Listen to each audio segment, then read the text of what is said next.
Chapter 2. The Forest's Shadows. The pale light of the moon filtered through the dense canopy of the forest, casting eerie shadows that danced along the trail ahead. Markus rode alone, his horse's hooves a soft, rhythmic beat against the dirt path. The air was cool and still, but there was an unease that hung over the forest, a whisper of danger that kept Markus on edge. He was heading back to the castle, determined to speak to the king about the gypsies the old man in the tavern had mentioned. He needed to convince the king to give him 100 nights to investigate, to finally put an end to the terror that had haunted him since he was a child. But as he rode through the forest, the moonlight playing tricks on his eyes, he couldn't shake the feeling that he was being watched. Every rustle of leaves, every snap of a twig seemed amplified in the stillness of the night. Shadows shifted and twisted, forming monstrous shapes that disappeared as quickly as they had appeared. Markus's hand hovered near the hilt of his sword, his senses heightened, his heart pounding in his chest. As he approached a creek, the sound of running water did little to calm his nerves. The feeling of imminent danger grew stronger, and he tightened his grip on the reins, his eyes scanning the brush for any sign of movement. Suddenly, there was a rustling in the undergrowth, and Markus drew his sword, ready to strike at whatever emerged. A deer bounded out from the brush, its eyes wide with fear, and for a moment, Markus allowed himself to relax. He let out a shaky breath, sheathing his sword, his heart still racing. But just as he began to steady himself, a dark shape leapt from the shadows, knocking him from his horse. Markus and the beast tumbled to the ground, his horse bolting into the night. He rolled to his feet, his sword drawn, facing the creature that had attacked him. It was a werewolf, its eyes glowing with a feral intelligence, its jaws snapping as it lunged at him. The battle was fierce, the beast's strength and speed nearly overwhelming. But Markus had trained for this, and his mind raced back to the lessons he had learned from his family and from the monster manuscript he had studied for years. He dodged and parried, each movement calculated, each strike he aimed to weaken his opponent. The werewolf snarled, its claws slashing through the air, but Markus was quicker. He remembered the passage in the manuscript that described how to deal a fatal blow to these creatures, and as the werewolf lunged at him once more, he swung his sword with all his might. The blade connected with the beast's neck, and with one powerful strike, he severed its head from its body.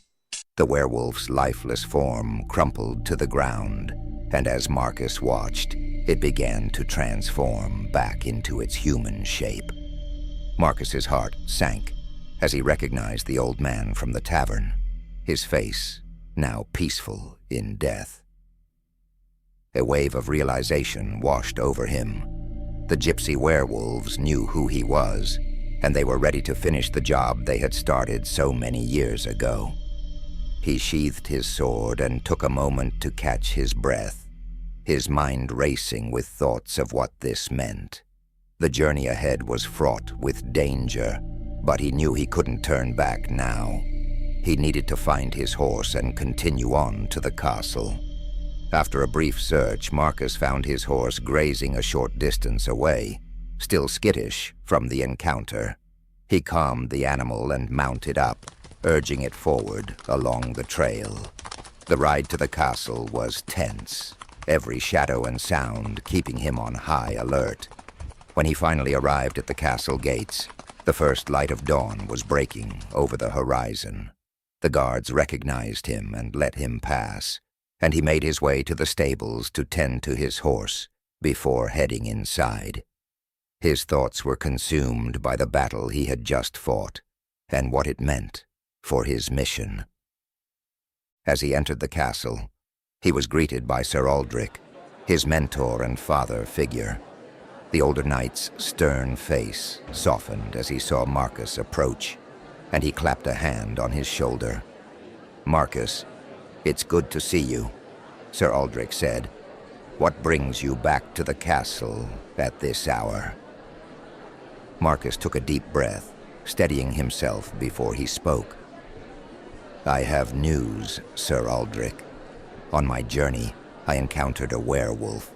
It was the old man from the tavern, the one who told me about the Gypsies. They know who I am, and they're coming for me." Sir Aldrich's expression grew grave. "This is troubling news indeed. What do you plan to do?" "I need to speak to the king," Markus replied, his voice firm. "I must convince him to give me 100 knights to investigate the Gypsies. We need to end this once and for all." Sir Aldrich sighed, his brow furrowing. "The king is a difficult man, Markus. He doesn't believe in fairy tales or monsters. Convincing him will not be easy." "I have to try," Markus said, determination burning in his eyes. "My family died fighting these creatures. I can't let their deaths be in vain." Sir Aldrich nodded slowly. "Very well. I'll take you to him. But be prepared for resistance. The king is not easily swayed." Markus followed Sir Aldrich through the castle's winding corridors, his mind racing with thoughts of what he would say. When they reached the throne room, Sir Aldrich paused, turning to face him. "Remember, Markus, the king values strength and logic. Appeal to his sense of duty to protect his kingdom." With a nod, Markus pushed open the heavy doors and stepped into the throne room. The king sat on his throne, a regal figure with a stern expression. He looked up as Markus approached, his eyes narrowing. "Your Majesty," Markus began, bowing low, "I come to you with grave news and a request for aid." The king leaned forward, his interest piqued. "Speak, knight. What news do you bring?" "On my journey back to the castle, I encountered a werewolf," Markus said, his voice steady. "It was a gypsy, one of the cursed lineage that has plagued our lands for generations.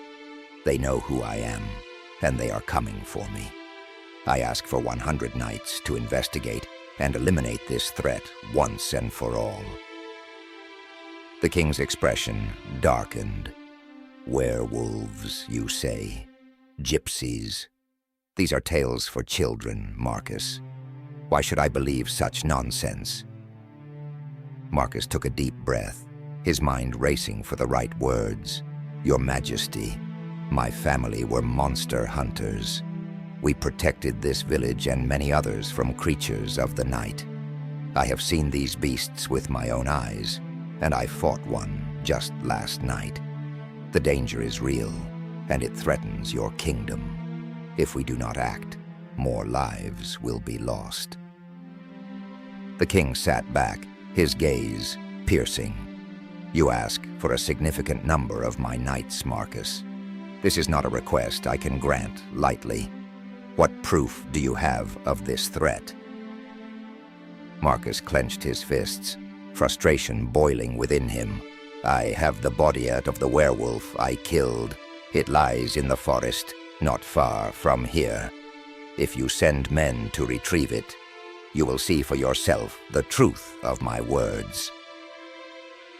The king was silent for a moment, his eyes studying Markus. Finally, he spoke. "Very well. I will send a small contingent to verify your claim. If what you say is true, we will discuss further action. But until then, I cannot commit 100 knights to a mission based on tales and rumors." Markus bowed again, hiding his disappointment. "Thank you, Your Majesty. I will await your decision." As he left the throne room, Sir Aldrich joined him, his expression sympathetic. "You did well, Markus. The king is not easily convinced, but you have planted the seed of doubt. We will see what comes of it." Markus nodded, his resolve unwavering. He would not rest until the threat of the gypsy werewolves was eliminated. As he made his way to his quarters, he couldn't help but feel the weight of his mission bearing down on him. The hunt had only just begun, and there was much work to be done. Markus visits with Sir Aldrich as he awaits news from the patrol sent out to recover the body of the werewolf in the woods. The two knights sit in a corner of the castle tavern, the flickering firelight casting long shadows on the stone walls. Markus sips his ale, trying to calm his restless thoughts. Sir Aldrich, sensing his unease, begins to share stories of his past battles. "Did I ever tell you about the time we held off an entire battalion from the northern kingdoms?" Sir Aldrich begins, a twinkle in his eye. Markus chuckles, shaking his head. "You've told me that one at least a dozen times, Sir Aldrich. I think I could recount it better than you by now." Sir Aldrich laughs, the sound hearty and genuine. "Well, it's a good story, worth telling again. But perhaps you'd rather hear about the siege of Blackwood Keep." Markus smiles, grateful for the distraction. "Go on then. Tell me about Blackwood." Sir Aldrich launches into the tale, his voice animated as he describes the fierce battle and the clever tactics they used to outwit the enemy. Markus listens, the tension easing from his shoulders as the familiar stories wash over him. Just as Sir Aldrich reaches the climax of his tale, the tavern door swings open, and a breathless messenger rushes in.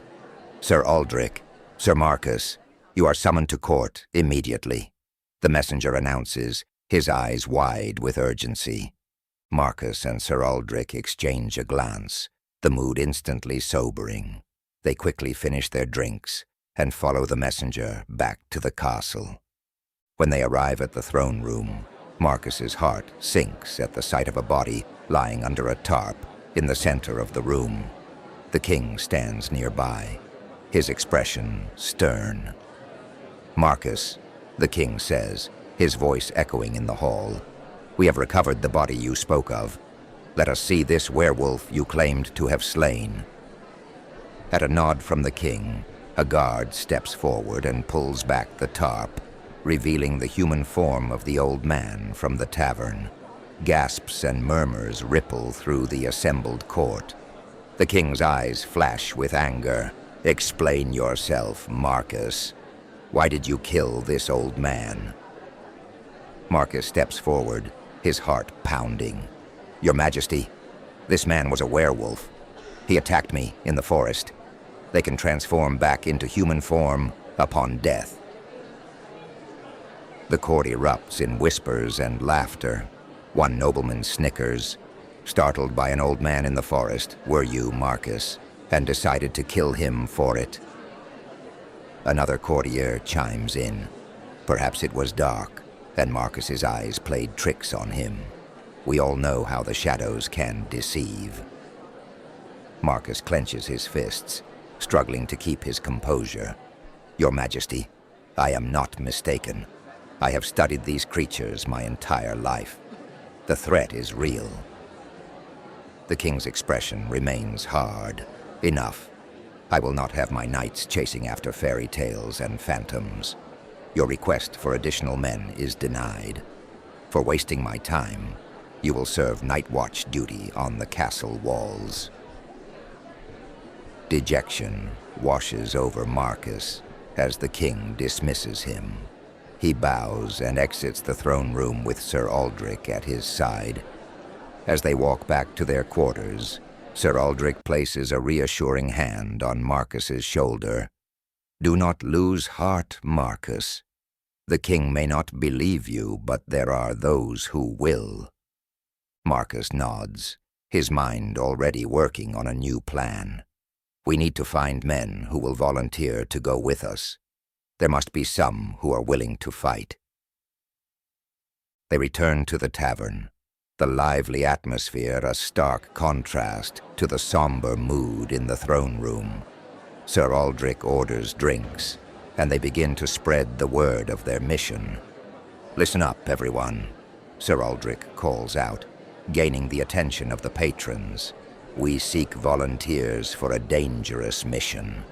There are werewolves threatening our lands, and we need brave souls to join us in the hunt." The room falls silent, the weight of his words sinking in. Markus steps forward, his voice steady and strong.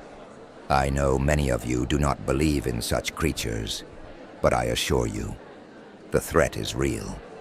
My family died fighting these beasts, and I cannot stand by while they terrorize others. Who among you will join us?"